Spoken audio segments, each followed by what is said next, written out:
DSC preparation కి మిగిలిన తక్కువ సమయాన్ని డిఎస్సి 2024 యాప్ లేదా DSC2024.com తో జాబ్ ని సాధించండి. హైదరాబాద్ మెట్రో రైల్వే సేవల్లో మరోసారి సాంకేతిక సమస్య తలెత్తింది. మియాపూర్ ఎల్బీ నగర్ క్యారిడర్ లో మెట్రో రైలు ఎక్కడికక్కడ నిలిచిపోయి ప్రయాణికులకు తీవ్ర అసౌకర్యం కలిగింది.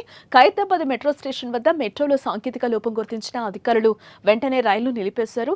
సాంకేతిక లోపంతో ట్రైన్ స్టేషన్లోనే నిలిచిపోవడంతో ప్రయాణికులు లోపలికి అనుమతించకుండా మెట్రో సిబ్బంది తాత్కాలికంగా అడ్డుకుంటున్నారు. దీంతో ప్రయాణికులు తీవ్ర ఇబ్బంది పడ్డారు.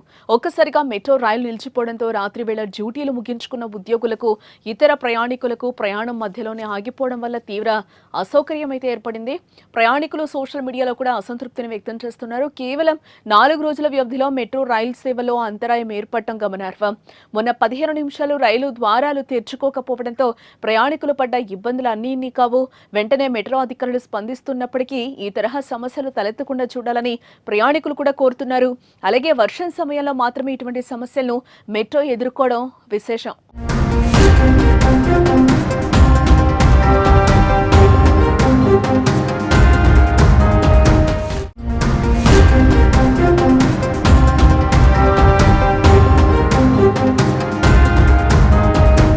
ఇక మరోపక్క మెట్రో రైలు ఛార్జీలు పెంచే అవకాశాలపై తాజాగా సంకేతాలు కూడా వెలువడ్డాయి. మెట్రో వర్గాల సమాచారం ప్రకారం మే 2వ వారంలో సవరించిన టికెట్ రేట్లు అమల్లోకి వచ్చే అవకాశం ఉన్నట్లుగా కూడా మనకు కనిపిస్తుంది. ప్రస్తుతం L&T గ్రూప్ చైర్మన్ అమెరికా పర్యటనలో ఉన్నారు. ఆయన భారత్ కు చేరిన తర్వాతనే ఛార్జీల పెంపుపై తుది నిర్ణయం తీసుకునే అవకాశం ఉన్నట్లుగా సమాచారం. L&T హైదరాబాద్ మెట్రో సంస్థ ఈ టారిఫ్ సవరణలతో వార్షికంగా అదనంగా 150 కోట్ల వరకు ఆదాయం పొందాలన్న లక్ష్యంతో ముందుకు సాగుతోంది. ఛార్జీలు పెంచే అంశంపై ఇప్పటికే సంస్థ రాష్ట్ర ప్రభుత్వానికి లేఖల ద్వారా సమాచారం ఇచ్చింది. ప్రస్తుతం మెట్రోలో కనిష్ట టికెట్ ఛార్జీ 10 రూపాయలు కాగా గరిష్ట ఛార్జీ 60 రూపాయల వరకు ఉంది.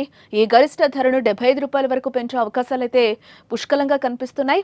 ఇటీవల నివేదికల ప్రకారం మెట్రో రైలు సేవలతో పాటు ప్రకటనలు, షాపింగ్ మాల్స్, అద్దె లాంటి ఇతర మార్గాల ద్వారా L&T మెట్రో సంస్థ ఏటా సుమారు 15,000 కోట్ల ఆదాయాన్ని అయితే నమోదు చేస్తోంది.